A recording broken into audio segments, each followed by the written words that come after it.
Okay, guys, murag K-drama, horror, scam story ni nahitabo sa Cagayan de Oro. Imagine this, ang groom, in love kaayo, ready na magpakasal, pero pagkasablig ug asin, kalit lang na alibadbaran. Like, hello, murag Disney princess nga gi-break ang spell? Okay ra ka bay?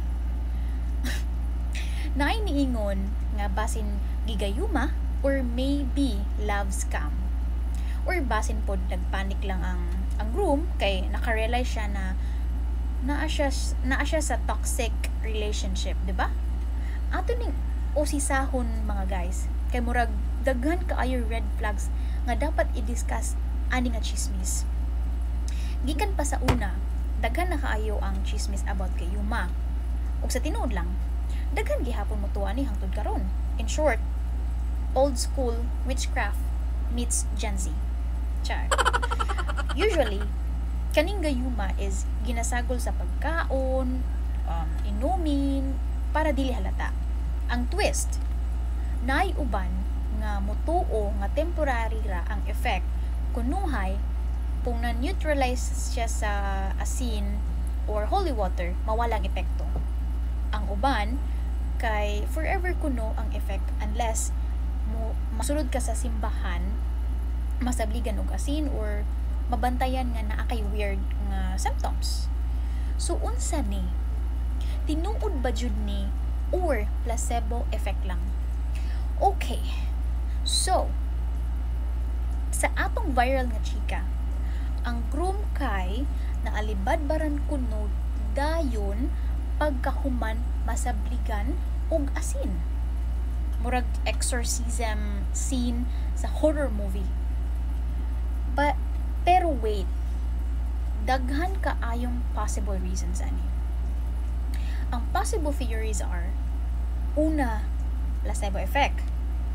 Kung nakadungog na daan ang groom nga makapawala o gayuma ang asin, then iyang utok mismo nag-decide na naa jud something wrong.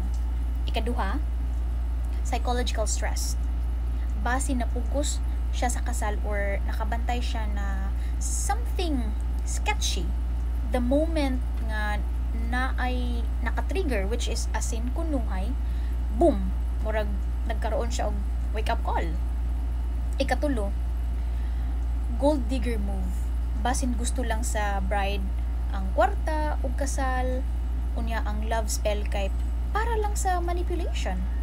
Ikaupat, nabuntis ang bride, mao nagdali. Na ay rumors nga nagrush sila kay buntis ang bride, basin na pugos lang ang groom. Basin, ikalima, power play. Basin na toxic na ang relationship nga, na mind control na ang groom. Ug isa pa guys, dili lang po nato i-blame tanan sa babae, no, kay we don't know na po day sa lalaki diferensya.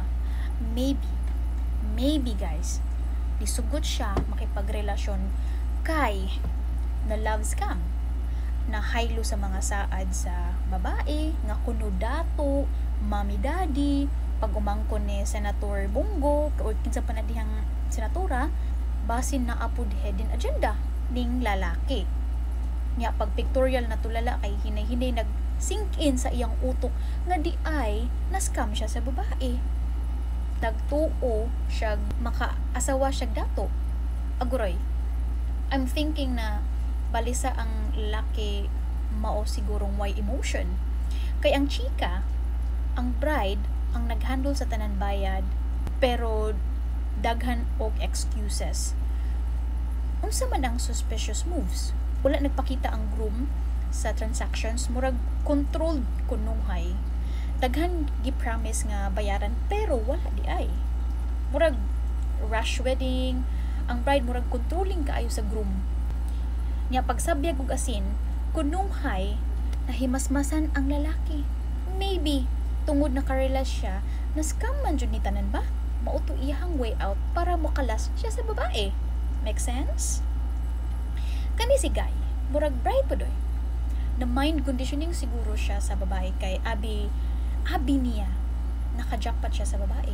Nya abi pud sa babae, maka-scam siya sa lalaki. So parehas ra silang duha na ay hidden agenda. nagskamay silang duha sa usag-usa. Basta puro sa ni silang duha na ay hidden agenda, mao akong pagpangagpas. Black magic or how to scam a scammer. So, unsa ang lesson ani para sa tanan? If naa kay duda sa imong relasyon, ayaw pug sa imong kaugalingon. Kung kabalo ka nga murag gituyo nga i-control ka, then run. If ang imong uyab gusto mong pakasal pero murag na ay something off, then listen to your gut feeling. Lastly, ayaw i-romanticize ang gugma. Dili ni cute, dili ni funny. This is manipulation. Char. Kung tinuod man jud nga gayuma, then medyo creepy. Kung scam ni, good luck. If emotional manipulation lang, then toxic relationship ni. So kamo guys, unsa inyong thoughts about ani? Comment down below.